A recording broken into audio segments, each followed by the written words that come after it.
IAS officer trainee. Here in the profile of block development officer, there is a lot of charm of field. So we go to schools, we go to hospital, anganwadi centers, many times सत्यापन करने के लिए, या फिर अगर उनके पास कुछ सामान आया तो जितना क्वांटिटी लिखी हुई है, क्वालिटी लिखी हुई है, क्या वो दोनों सही हैं, ऐसे करके बहुत सारा काम होता है।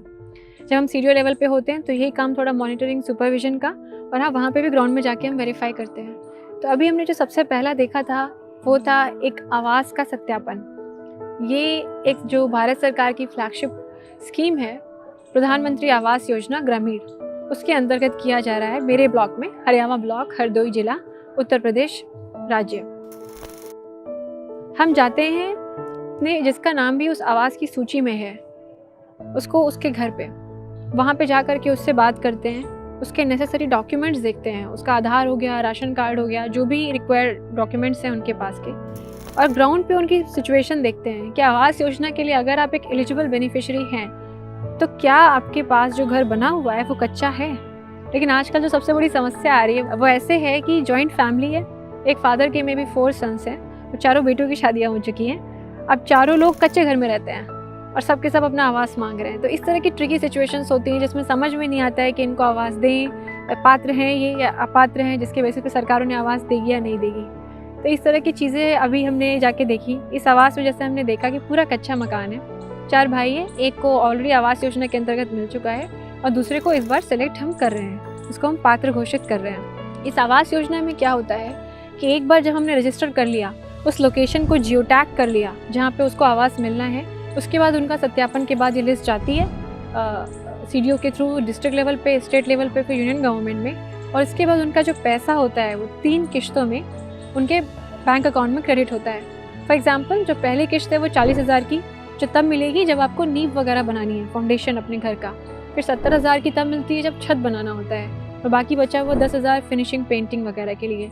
अभी अमाउंट जो है ये बहुत बड़ा अमाउंट नहीं है, 1,20,000 का, लेकिन इसमें लोग अपना पैसा मिला करके काफ़ी अच्छे पक्के घर बना लेते हैं। इसकी सक्सेस इतनी बड़ी है कि अगर आप आज की डेट में गाँव में देखें, वहाँ पे ज़्यादातर जो आपको पक्के आवास दिखते हुए दिखेंगे वो सारे प्रधानमंत्री आवास योजना ग्रामीण से ही बने हुए हैं।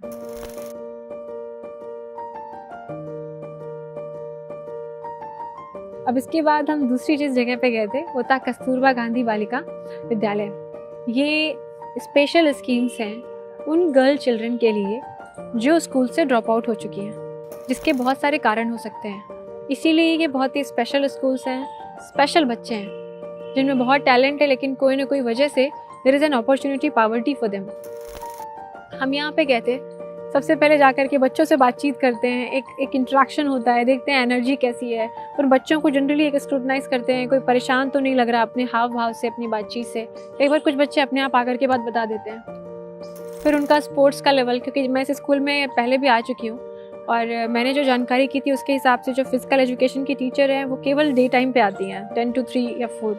अब उस बीच में ना तो सुबह की एक्सरसाइज होती है ना शाम का गेम्स हो पाता है। इस तरह की प्रॉब्लम्स हैं, तो उसका हम समाधान करने की ये कोशिश कर रहे हैं कि वो स्कूल टाइम में एटलीस्ट उनको किसी गेम आवर में रूल्स सिखा दें, बाकी चीज़ें बता दें, तो जो बाकी टीचर्स उनके साथ स्टे करते हैं वो वहाँ पे उनको गेम्स के टाइम पे और पीटी के टाइम पे गेम्स करा सकें। फॉर एग्जांपल शाम के टाइम में गेम्स करा सकें। अभी उनके यहाँ प्लेग्राउंड की समस्या थी, तो हम वही देख रहे थे कहाँ जगह है।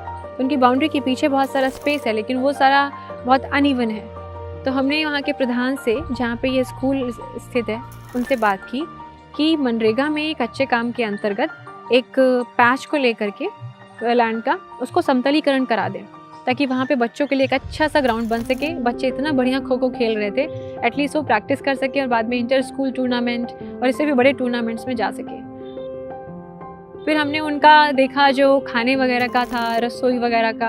वहाँ पे एक बहुत बड़ी समस्या वो बताते हैं कि उनके यहाँ मंकी मेनेस है, वहाँ अक्सर बंदर आते हैं, ओपन स्पेस है, खाना लेके चले जाते हैं और अटैक का भी खतरा रहता है। तो इस समस्या के लिए भी हमने ये सोचा है कि वहाँ पे एक जाली के दरवाजे लगा देंगे ताकि ये प्रॉब्लम बहुत ज़्यादा ना आए।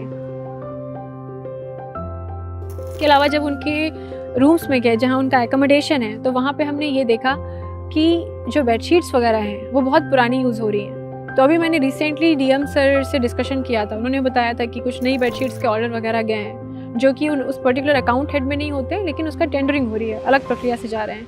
तो ऐसे करके जो देखने को मिलता है एज अ ट्रेनी, मैं जो सीख रही हूँ वो ये है कि फंड का क्रंच या रिसोर्सेज का क्रंच कहीं ना कहीं हमेशा रहता है, लेकिन still there are so many legitimate official rule driven ways in which we can always pool the resources to the right beneficiary, चाहे वो स्कूल के बच्चे हों, चाहे वो आवास में जो भी व्यक्ति पात्र है वो हो। तो इसके लिए थोड़ा सा इनिशिएटिव लेना होता है, थोड़ा प्रोएक्टिव रहना होता है। कोई कंप्लेंट छोटी सी भी आई कि स्कूल में बेडशीट नहीं है, उसको थोड़ा सा एक कंपैशनेट फॉर्म में सोचना होता है कि अगर मैं उस स्कूल में पढ़ रही होती तो मुझे कैसा लगता। अगर डे इन डे आउट एक गंदी सी पुरानी सी बेडशीट है, मुझे उसको यूज़ करना पड़ रहा है।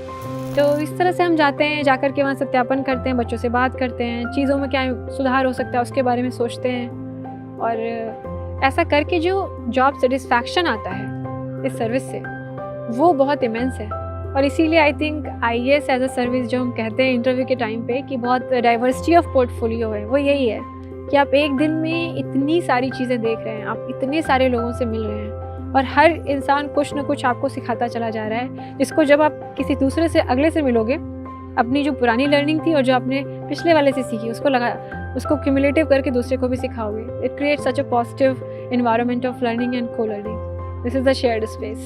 सो आई थिंक ये भी बहुत बड़ा पुल होना चाहिए सर्विस में आने का, apart from all the personal allowances जो जनरली लोग सोचते हैं। So best wishes, thank you.